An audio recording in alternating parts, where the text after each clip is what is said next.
What are the 5 most efficient ways to get stones?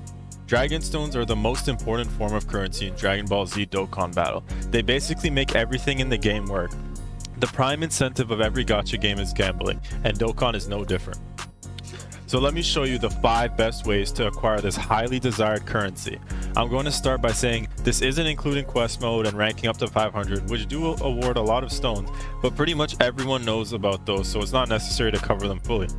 So without further ado, let's get into the real methods. Number 5. I think this is a severely underrated method, but doing super strike events and maxing the character.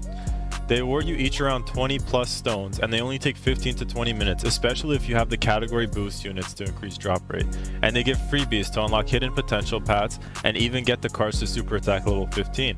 And on top of that, you are getting a solid free-to-play card that will benefit you in a bunch of other content such as Ultimate Clash, Prime Battle LR farming, and getting easy A's done for free-to-play characters, which will also give you more stones in the future. Number 4. Number 4 is doing Infinite Dragon Ball History. Each stage will award you anywhere from 15 to 30 stones for the first completion. The events are not very challenging for most players and take less than 10 minutes. There are currently, as of this recording, 28 stages of this event. This event also rewards you with Elder Kais if you complete all missions for each stage. Anyways, while we are here, I'll also tell you about Boss Rush. This awards you an ass load of stones. The first few stages drop less than 30 stones, while the more challenging ones drop 35 each.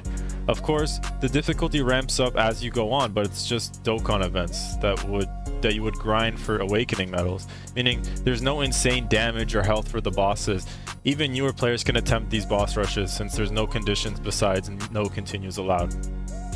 Number 3 is the Hercule Punch Machine, Don Kia, and Saiyaman 3 events. They're all based around nuking the boss and trying to do 99 million damage. They all reward a bunch of stones and can be completed for a handful of stones, even without proper team setup.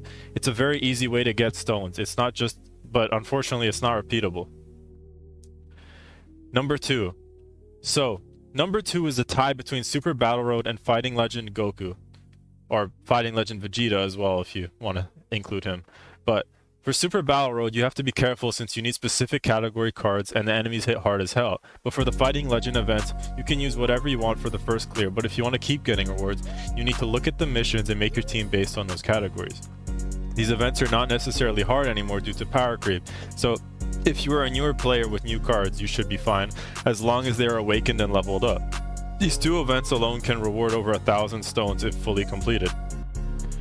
And number 1, last but certainly not least, can reward the most stones. It can also reward Kais and Awakening medals and even Zenny sometimes. The event is of course Z battles or Extreme Z Awakening stages for the non-free-to-play cards. But don't worry, you don't need the cards to do these events. You don't even need to fully finish all 3 stages, but even without getting to the harder stages, you will be getting plenty of amazing rewards and stones for sure. This is by far the best way to grind stones, and most of the time you can just put the game on auto while you do something else and wait for the stones to come rolling in. The LR missions even drop 3 stones per stage, plus the mission reward that can give up to 6 extra stones. The LR stages are a bit harder though, so you may need to actually play those ones. But Easy A events are by far the best and most consistent way to grind stones. I think they are amazing, and you'll even be ready if you end up pulling the card later in your Dokkan journey. The best thing about this is they will always be adding more Easy A stages as time goes on, and most casual or even people who play quite a bit won't catch up with all these events by the time they make more. So most of the time you'll always have at least some way of getting more stones without buying them, and who knows where Dokkan will be by the time you do complete everything I have told you about in this video. Anyways, guys, thank you so much for watching, and thank you for subscribing and supporting my content. My past 2 videos have been doing amazing, and my current goal is 50 subs. So if you could get me there, that would be amazing. I'm only 4 subs away currently. Thank you again for watching.